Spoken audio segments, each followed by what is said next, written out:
What's up, everybody? I'm Nick Scarpino. Welcome to an IGN Hangout. With me today is Jim and Scott from IGN Movies. Good to see you guys. Today we are talking about Star Wars versus Star Trek. Is one killing the other? Jim, what do we think? Yeah, I think that the fact that J.J. Abrams is involved with both franchises, and clearly Star Wars is the one where his heart belongs. He did change the Star Trek movies to be more like Star Wars, which initially got more butts in seats, but for fans of that, the kind of, not just purists, but people who actually really understand Star Trek, it became too much like Star Wars and sort of dumbed it down a little bit. I'm not saying Star Wars is dumb, but I'm just saying that Star Trek was a little bit more cerebral, and it's not really like that now under these kind of movies that they're doing. Of course, and famously, he left Star Trek to go and do Star Wars, leaving Star Trek 3 open for a new director, which is where Roberto Orci kind of stepped up, right? Yeah, and then that, of course, recently fell apart, and Orci was one of the writers on the previous Trek films, and he's a big producer in film and TV, and then he's been kind of, I don't want to say unceremoniously dismissed, but he's no longer involved with it, and what contributions he's made to the script, that's kind of up in the air now, whether or not those are going to remain. Well, are we starting from scratch here? Where are we at in the process of Star Trek 3, and how big of an impact is this for that franchise?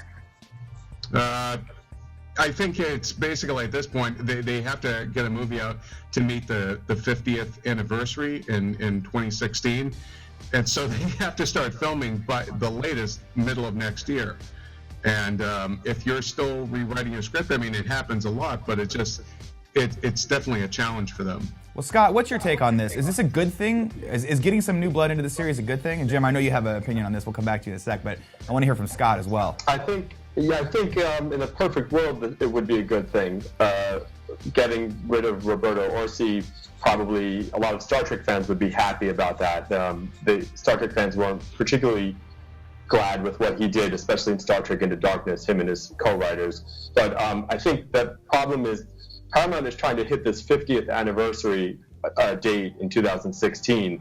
And so now we're in this situation where Orci is out, but we don't have anyone to replace him, and they're really under the gun to get a movie made. And, you know, it's hard to make a big Star Trek movie in such a short amount of time. So it's almost like it's kind of, it could have been a good thing if this had happened 8 months ago, but right. Now it's a little bit of panic mode, I think. And by the way, the inside word, this isn't confirmed, but the rumor is that Orci is completely off the project. He's still in name a producer and will have a credit, but it seems as though he is kind of totally out of the picture, which you have to wonder what that means for the script, which he co-wrote as well. Well, let's take a step back. Why do we have definitive reason why he left the project? Again, we don't know for sure. No one is saying, but the scuttlebutt is that there was a clash, at least partially a clash with the studio, and that Paramount Pictures wanted Star Trek 3 to be more Guardians of the Galaxy-like. Oh, of course, who wouldn't want that? More Groot and more Rocket type stuff. There's a character in Star Trek and Star Trek Into Darkness called Keenser. He's Scotty's cute sidekick, and according to reports, they want more Keenser, and they want to turn Keenser into a Rocket Raccoon type, or at least come up with more characters like that, cute characters that can appeal to an international audience. So again, it feels like you're getting away of what the idea of Star Trek really is in doing this and trying to appeal to a broader audience. So it sounds kind of disastrous, actually. Keenser's actually a really, I thought he was a horrible addition, because it was trying to, it was them trying to make a Star Wars kind of cute, cuddly character in Star Trek, which has not really had that, you know. I think that the closest we've gotten are the Tribbles.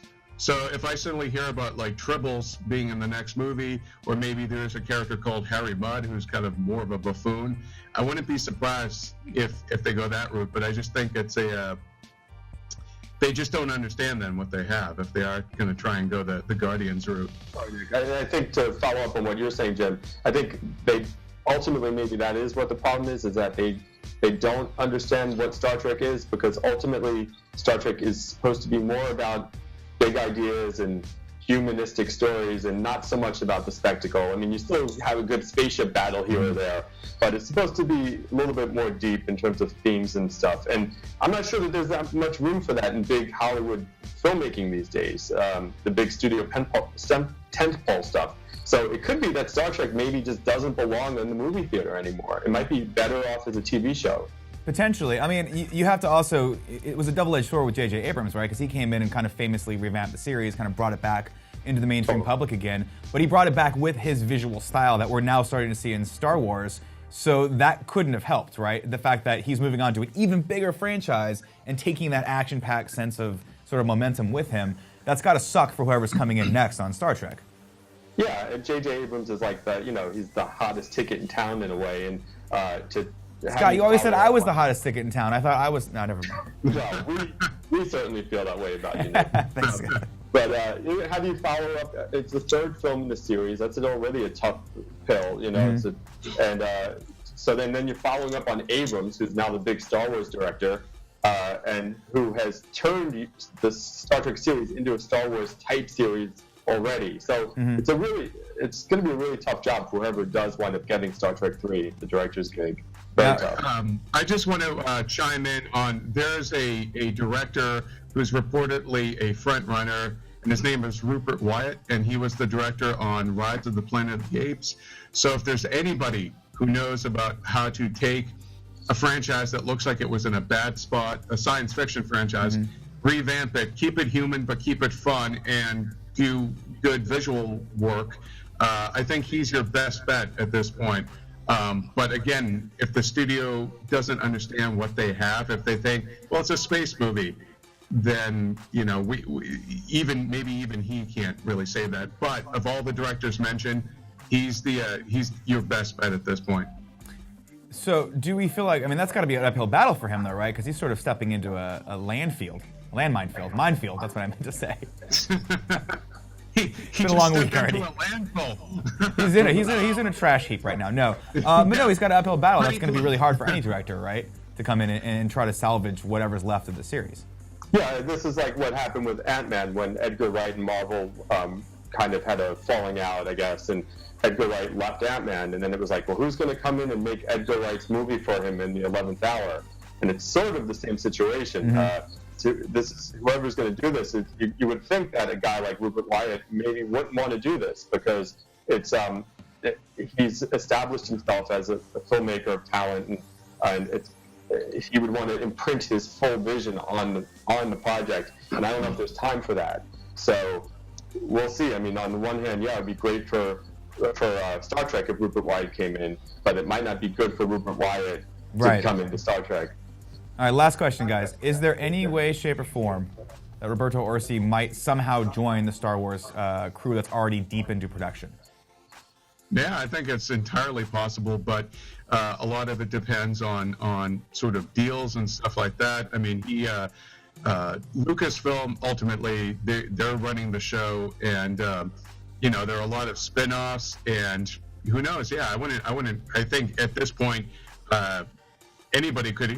Nick, you could be the next Star Wars guy. Let's get that going on Twitter. I will totally do that. That's right. I think we'd rather see Nick do it than Orci as well. That would be a beautiful, beautiful train wreck if I were to do that. I'd be like, just a Jar Jar Binks movie is all I want, guys. 100% Jar Jar. Well, Jim and Sky, thank you so much. Thanks for joining us today. Good insights as always.